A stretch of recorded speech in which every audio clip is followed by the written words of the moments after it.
Hello, generations, young, old, and everyone in between. Welcome to Generation Apollo, where we never shy away from uncomfortable truths. And I just wanted to make this video in light of the events that have taken place over the past few weeks in Minneapolis, Seattle, New York City, and other cities across America. Sorry I've been on a bit of a hiatus for the last month, but I've been working on some new videos and composing some new material, so do expect to see some new stuff from me over the next couple of weeks. But anyway, I just wanted to make this video to add my opinion to everything that's taking place, and to lay down one harsh and uncomfortable but important truth that only a few people, even on the conservative side, are capable of addressing. And that being, who created this generation of lawless anarchists? Who raised them? Those of you who follow my channel, well, I think you all know where this is going, so here it is. Boomers, other older generations, and society in general, you raised this generation of rioters. You created this!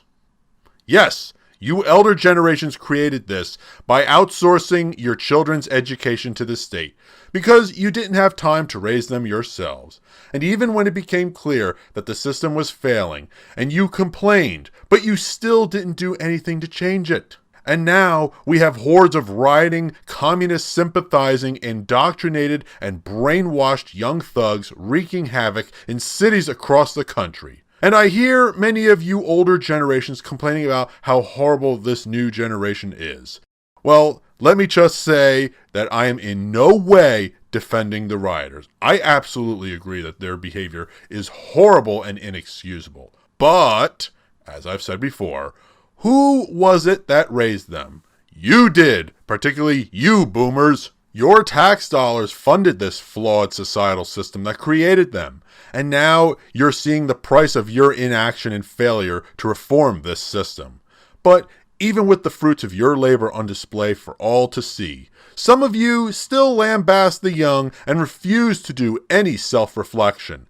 This is evident in an article recently published by writer Jack Engelhardt, author of the popular novel Indecent Proposal, an article titled, "Is America Burning?", in which he talks about how the riots in Minneapolis and many other cities are being perpetuated by an ignorant generation that has been indoctrinated by evil Marxists who hate America and everything it stands for. Now, before I go any further, I just want to say that I'm not attacking Mr. Engelhardt. I do read some of his posts fairly regularly, so I do enjoy some of his content. However, I'm just pointing out that this particular article only scratches the surface and completely misses the core reason why today's young people have basically sold their souls to the radical left. So, please don't harass Mr. Engelhardt on social media or spam his page with hate comments, okay? Alright, now that that's been said, let's get into this. After reading his article, I have highlighted what I believe is the single most important sentence in the entire article, simply because of the amount of depth it conveys, regardless of whether or not that was actually Mr. Engelhardt's intention.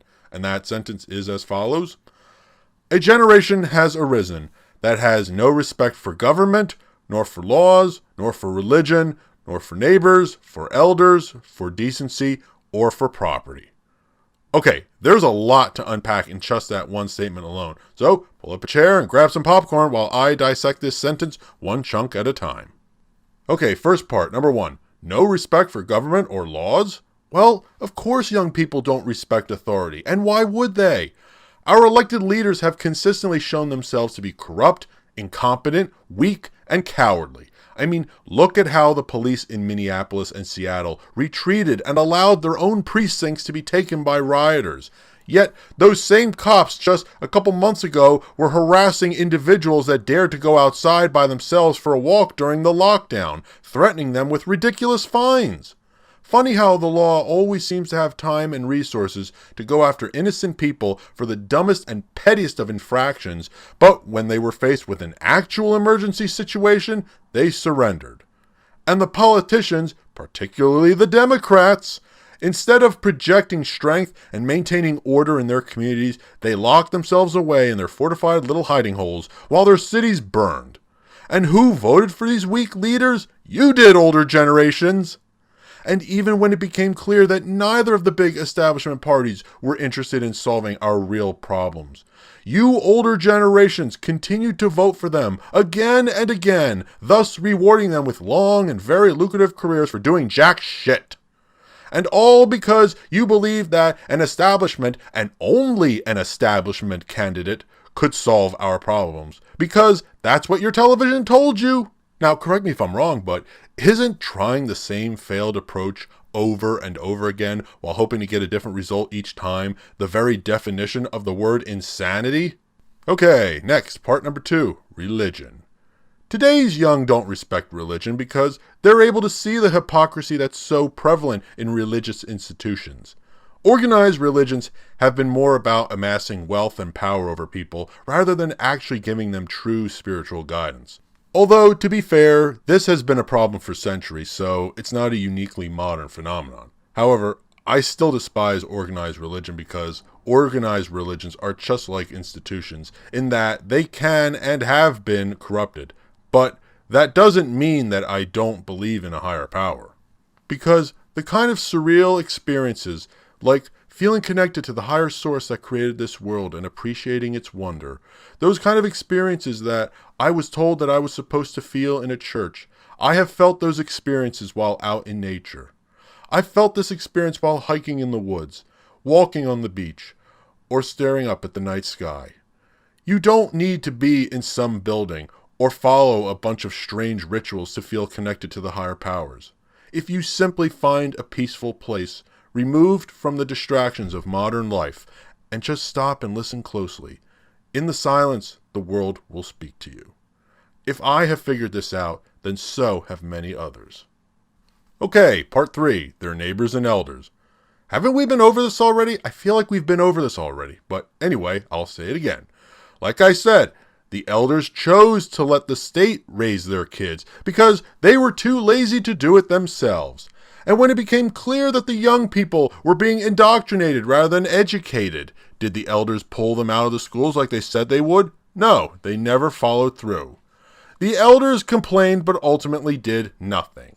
And what was their excuse? Well, both parents had to work to be able to afford their lifestyle of keeping up with the Joneses. A lifestyle that entailed living in a 3,000 plus square foot McMansion that you could barely afford because a modest-sized nuclear-age house just wasn't good enough or big enough for all the unnecessary crap you inevitably bought. A lifestyle that also entailed buying only luxury cars because, God forbid, you or your spouse should be seen driving a Hyundai. Now, let me just say, there isn't anything inherently wrong necessarily with wanting this kind of lifestyle, as long as you can comfortably afford it, comfortably being the key word in that sentence. So, but if you can comfortably afford it, then go ahead and buy the big house, the Range Rover, and the additional matching BMW for your wife. But if both parents need to work 60 plus hours every week just to keep up appearances, well then that's a sign that you really need to reevaluate your priorities. People in some parts of the world raise entire families in shanty houses the size of some tool sheds. Now, I'm not saying that's how we should live, but it should put things into perspective, meaning you don't need to buy a lot of materialistic crap to raise a family. But you older generations, particularly boomers, you bought into materialism as if it were a religion. Whereas if you had bought less, you wouldn't have needed to work so long and hard, and you might have had more free time to spend with your children. Heck, you might have even been able to raise a family on one income, like your parents did. And I know many of you did this because you had the noble intention of wanting to give your families the best quality of life. But because you were so busy working that you had to outsource your child rearing, your kids spent more time around strangers than their own parents, and thus didn't appreciate all the hard work you did for them, which in the end is really the sad irony of it all. Okay, next, part 4, decency. No decency? Well, not when lazy and irresponsible parents allow their 8-year-old daughters to walk around dressed like pole dancers, or when they buy their 10-year-old sons games like GTA 5 and Call of Duty, and then act shocked when they're dropping F-bombs online before their balls have dropped. But don't think that I'm some prude. I grew up playing games like Mortal Kombat and Resident Evil and looking at pictures of nearly naked women. But I knew the difference between fantasy and reality, along with the fact that there's a time and a place for certain behaviors. I was smart enough to know that. And you know what didn't happen? I didn't go out and steal a car and rob a bank after playing Grand Theft Auto. Speaking of which, You older generations also demanded that the government force censorships on entertainment media to keep precious little children's minds from being corrupted because you were too lazy to do any proactive parenting yourselves.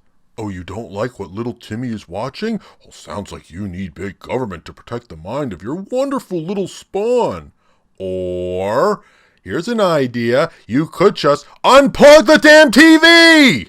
And if you really want to talk about not having decency, how many of you older folks have ever had arguments in front of your kids? Raise your hand. Ooh, ooh, ooh, ooh, me. I know all about that because that's exactly what my narcissistic asshole dad used to do all the time. And still does in some instances. Kids may not always know exactly what the parents are arguing over, but they do understand negative energy. And if you can't grasp that concept, well, then that's just one more reason why you're too stupid to be a parent. Whew, all right, getting fired up here. All right, part 5, last part. And finally, property. Well, when you spoil your precious little crotch fruits and buy everything for them without making them work for it, then of course they're going to have no respect for personal property, whether it be their own or that of others. When they get so angry and frustrated that their video game isn't going the way they want, and they throw their expensive controller that you paid for against the wall and break it, did you smack the crap out of them and take away their stuff? No. Some of you just went ahead and bought them a new one. You allowed them to live at home rent-free and then complain when they lounge about all day and never try to find a job. You could have kicked them out of the house, thus forcing them to fend for themselves, but you didn't have the courage to do that. And even if you did, you would have been sentencing them to a life of poverty and misery because you didn't give them any of the useful life skills to handle the real world anyway. So it's no wonder some of them feel entitled to free shit. Okay, well, that was certainly quite a mouthful, and I think I've dissected that statement as far as I can. But even that doesn't completely address everything that has led younger generations to the mess that they're in now. However, the end portion of Mr. Englehart's article can provide us with a little more insight. First, he recalls how a college student didn't know who Mozart was, and likely probably didn't know other classics like Shakespeare, Homer, or the foundations of Western thought. He then asks the question of, how did we get so stupid? Jack answers his own question by quoting an explanation from Ben Rhodes, former Deputy National Security Advisor under Obama, where he says, "The average reporter we talk to is 27 years old. They literally know nothing." Well, of course they know nothing, and we already know why. Jack even says so himself. They were fatted on gender studies, as he said. But where were all the sane adults to say, enough already? Oh, that's right. There were plenty of adults who complained, but very few who actually did something about it and removed their kids from the corrupt education system. That's why college students today don't know who Mozart is, but they can idolize people like Michelle Obama and Alexandria Ocasio-Cortez. Now, once again, just to be perfectly clear, I am not excusing the horrible behavior of the younger generations. However, let's try to remember that it wasn't their fault that their education was hijacked by Marxists and replaced with indoctrination. It wasn't their fault that their art and entertainment was replaced with top 10 pop songs and endless reality TV shows for them to plug into. Never mind the fact that while our parents' generation was in charge of all the record labels, film studios, television networks, and other media outlets, they could have chosen to produce and promote material that was intellectually nourishing. But they didn't. Instead, they found it easier and more profitable to take garbage produced by talentless idiots and pass it off as art. Maybe someone should pass the memo to Mr. Englehart that that's why college kids don't know who Mozart is. You know, a couple of relevant quotes come to mind when I think about how this whole situation has gone so far off the rails. The first quote is an old African proverb I really like that says, "We must initiate our young men into the tribe, or they will burn the village to the ground." Well, now those young people that society failed to welcome into its tribe are burning the village to the ground. How did we fail to bring them into the tribe? Well, we set high expectations for them, but didn't give them the real life skills to handle the real world and meet those expectations. Then, when everything started going wrong, you elder generation said that the young people were entirely to blame, that they were inherently flawed, instead of looking inward and doing some uncomfortable self-searching, some uncomfortable self-reflecting, and perhaps maybe even considering that you might have possibly been at least partially responsible. And that brings me to the second quote. It is the nature of man to produce monsters, and it is the nature of monsters to destroy their creators. For you older folks that are listening, can you guess where that quote came from? I'll give you a hint. It's not from a Greek philosopher, nor is it from an early American poet. You give up? Well, it might surprise some of you older folks to know that this quote is actually from a video game. And yes, it is absolutely relevant to what has happened so far. We as a collective society have created the monster that is this lost generation with its Frankenstein ideology. We created this monster by doing nothing to stop the Marxist infestation of all corners of our society before it became so entrenched. Not only did we fail to stop it, we actually fed it. Now we're seeing the fruits of our labor that we have brought upon ourselves. So, older generations, time to open wide and take a nice big bite of the rotten fruits that you helped to grow. Oh, you don't like the taste and now you want to complain? Well, sorry, you've been complaining for over a decade now and I don't want to hear it anymore. No more complaining. Time for you boomers and other older folks to accept responsibility for your role in creating this mess, or else you deserve to watch the world that you built be torn down. Yeah, I know, that last statement isn't going to win me a whole lot of friends, but fuck it, I don't care. These are some tough truths that need to be said. But don't worry, boomers, just to show that I'm fair in my criticism, I've also got some venom for the younger people and also the members of my generation who are wreaking havoc and trying to turn America into their little communist utopia. For all you Antifa millennials and Gen Zers who swallowed the Marxist pill, washed it down with a big glass of grievance politics, and never once questioned what you were told, even when solid evidence to the contrary was laid out in front of you. For those of you who used the evil tool of cancel culture to silence those who committed the mortal sin of saying something you didn't agree with that hurt your precious fifis. For those of you who spat on liberty and freedom, calling America an oppressive country. And most of all, those of you who hijacked and perverted the civil rights movement and had the fucking audacity to use it as an excuse to riot, loot, and destroy property that didn't belong to you, there is a fiery, angry wrath coming your way. A wrath that many of you basement-dwelling wannabe communists are woefully unprepared to handle and will cry for your mommies when it comes.